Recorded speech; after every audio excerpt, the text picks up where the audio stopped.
Bidadi township ವಿಚಾರಕ್ಕೆ ಸಂಬಂಧಪಟ್ಟಂತೆ ಪಂಥಾಹ್ವಾನವನ್ನು ನೀಡಿ ಆ ಪಂಥಾಹ್ವಾನಕ್ಕೆ ವೇದಿಕೆ ಸಿದ್ಧವಾಗೋದಕ್ಕೆ ಕೇವಲ 24 ಗಂಟೆ ಮಾತ್ರ ಬಾಕಿ ಇದೆ.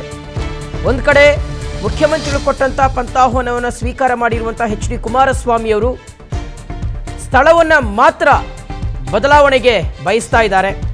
ಒಂದು ಕಡೆ ವಿಧಾನಸೌಧಕ್ಕೆ ಬನ್ನಿ ಅಂತ ಮುಖ್ಯಮಂತ್ರಿಗಳು ಹೇಳಿದ್ರು, ಬಟ್ ಎಚ್ ಡಿ ಕುಮಾರಸ್ವಾಮಿ ಅವರು ವಿಧಾನಸೌಧ ಬೇಡ, ಬದಲಾಗಿ ರೈತರ ಸಮ್ಮುಖದಲ್ಲೇ ಬೈರಮಂಗಲಕ್ಕೆ ಬನ್ನಿ ಅಂತ ಕುಮಾರಸ್ವಾಮಿ ಅವರು ಹೇಳಿದರು. ಸೊ ಅದು ಕೇವಲ 24 ಗಂಟೆ, ನಾಳೆ ಅಥವಾ ನಾಡಿದ್ದು. ಎಚ್ ಡಿ ಕುಮಾರಸ್ವಾಮಿ ಅವರು ನಾಳೆಗೆ ಟೈಮ್ ಕೊಟ್ಟಿದ್ರು, 26ನೇ ತಾರೀಕು. ಆದರೆ ಕುಮಾರಸ್ವಾಮಿ ಅವರು ನನಗೆ ಯಾವುದೋ ಪೂರ್ವ ನಿಯೋಜಿತ ಕಾರ್ಯಕ್ರಮ ಇರುವಂಥ ಹಿನ್ನೆಲೆಯಲ್ಲಿ 26 ಬೇಡ 27 ಶನಿವಾರ ನಾನು ರೆಡಿ ಇದ್ದೀನಿ, ಬೈರಮಂಗಲಕ್ಕೆ ಬನ್ನಿ, ವಿಧಾನಸೌಧಕ್ಕೆ ಯಾಕೆ ಬೇಕು ಅಂತ ಕುಮಾರಸ್ವಾಮಿ ಅವರು ಪ್ರಶ್ನೆ ಮಾಡಿದರು.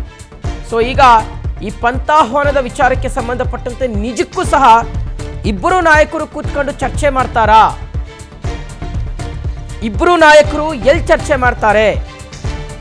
ರೈತರ ಸಮ್ಮುಖದಲ್ಲೇ ಚರ್ಚೆ ಆಗುತ್ತಾ? ಬಹುಶಃ ಅದು ಡೌಟ್ ಅಂತಲೂ ಹೇಳಲಾಗ್ತದೆ. ಯಾಕಂದರೆ ಬಾಲಕೃಷ್ಣ ಅವರು ಮೊನ್ನೆ ಸುದ್ದಿಗೋಷ್ಠಿ ನಡೆಸಿ ಒಂದು ವಿಚಾರವನ್ನು ಕ್ಲಾರಿಫೈ ಮಾಡಿದರು.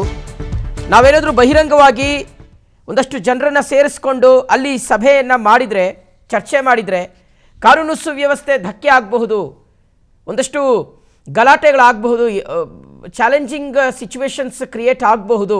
ಸೊ ಹಾಗಾಗಿ ಬೇಡ, ಬದಲಾಗಿ ಶಾಂತಿಯುತವಾಗಿ ನಾವು ವಿಧಾನಸೌಧದಲ್ಲಿ ಚರ್ಚೆ ಮಾಡೋಣ. ಎಷ್ಟು ಜನರನ್ನು ಕರ್ಕೊಂಬರ್ತೀರ ಕರ್ಕೊಬನ್ನಿ, ಅಲ್ಲೇ ಯಾರು ನಿಮ್ಮ ಪಕ್ಷದವ್ರನ್ನ ಕರ್ಕೊಬನ್ನಿ, ಮತ್ತು ರೈತರನ್ನ ಕರ್ಕೊಬನ್ನಿ, ನಿಮ್ಮ ಕಡೆ ಇರೋರನ್ನ ಕರ್ಕೊಬನ್ನಿ, ನಾವು ಅಲ್ಲೇ ಕೂತ್ಕೊಂಡು ಚರ್ಚೆ ಮಾಡೋಣ ಅಂತ ಬಾಲಕೃಷ್ಣ ಅವರು ಹೇಳಿದರು.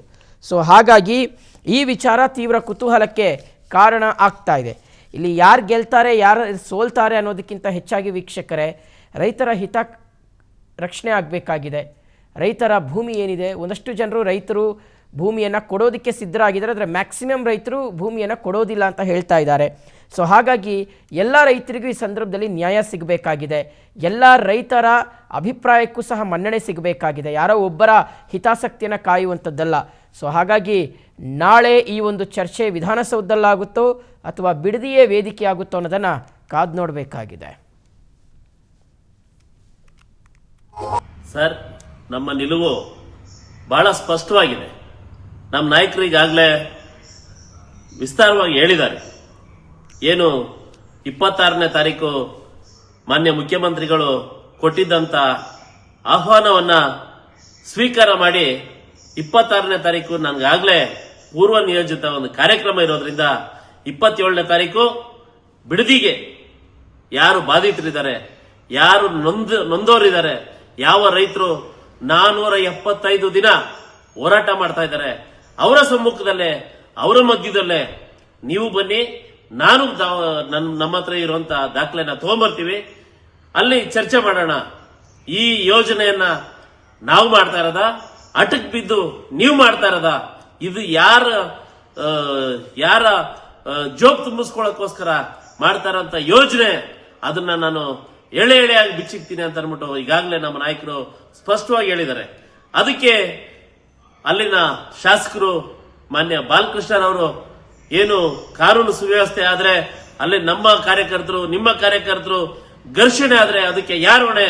ಅಲ್ಲಿ ಬೇಡ, ನೀವು ಮುಖ್ಯಮಂತ್ರಿ ಅವರು ನಿಗದಿ ಮಾಡಿರುವಂತ ವಿಧಾನಸೌಧಕ್ಕೆ ಬನ್ನಿ ಅಂತ ಅನ್ಬಿಟ್ಟು ಹೇಳಿದ್ದಾರೆ. ಮಾನ್ಯ ಬಾಲಕೃಷ್ಣ ಅವರೇ, ನಾಚಿಕೆ ಆಗಬೇಕು. ನಿಮ್ಮ ಸರ್ಕಾರ ಇಷ್ಟೊಂದು ದೌರ್ಬಲ್ಯ ವೈಫಲ್ಯವಾಗಿದೆ ಅಂತ ನಮಗೆ ಗೊತ್ತಿಲ್ಲ. ಪೊಲೀಸ್ ಇಲಾಖೆ ಬಹಳ ದಕ್ಷರಿದ್ದಾರೆ ಪೊಲೀಸರು, ನಿಮಗ್ ತಾಕತ್ತಿಲ್ಲ ಅಂತ ಹೇಳಿ ಅಲ್ಲಿ ಬರ್ಲಿಕ್ಕೆ. ಅದು ಬಿಟ್ಟು ಅಲ್ಲಾರೋ ರೈತರು ಬಂದ್ಬಿಡ್ತಾರೆ, ನಿಮ್ ಕಾರ್ಯಕರ್ತರು ಬಂದ್ಬಿಡ್ತಾರೆ, ನಮ್ ಕಾರ್ಯಕರ್ತರು ಬಂದ್ಬಿಡ್ತಾರೆ ಅಂತ ಸಬು ಬೇಡಕ್ ಹೋಗ್ಬೇಡಿ. ನಿಮ್ಗೆ ಅಲ್ಲಿಗೆ ಬರ್ಲಿಕ್ಕೆ ತಾಕತ್ತಿಲ್ಲ ಅಂತ ಹೇಳಿ ಅದನ್ನು ಒಪ್ಕೊಳ್ತೀವಿ. ಅದು ಬಿಟ್ಟು ಘರ್ಷಣೆ ಆಗ್ಬಿಡುತ್ತೆ, ಕಾನೂನು ಸುವ್ಯವಸ್ಥೆ ಹಾಳಾಗುತ್ತೆ ಅಂತ ಅನ್ಬಿಟ್ಟು ಯಾವ ಬಾಯಿಲ್ರಿ ಹೇಳ್ತೀರಾ? ನೀವು 5 ಸಾರಿ ಶಾಸಕರಾಗಿರುವಂತರು, ನಿಮ್ಮ ಬಾಯಲ್ಲಿ ಈ ರೀತಿ ಮಾತುಗಳು ಬರ್ತವೇನ್ರಿ? ನಿಜವಾಗ್ಲೂ ನಿಮ್ಗೆ ಒಬ್ಬ ಶಾಸಕನ ಕಾರ್ಯ ಗೊತ್ತಿದ್ರೆ 475 ದಿನ ಹೋರಾಟ ಮಾಡ್ತಿದಾರಲ್ಲ ರೈತರು, ಯಾವತ್ತಾರು ಹೋಗಿದಿರೇನ್ರಿ? ನಿಮ್ ಕಷ್ಟ ಏನು ಅಂತ ಕೇಳಿದಿರೇನ್ರಿ?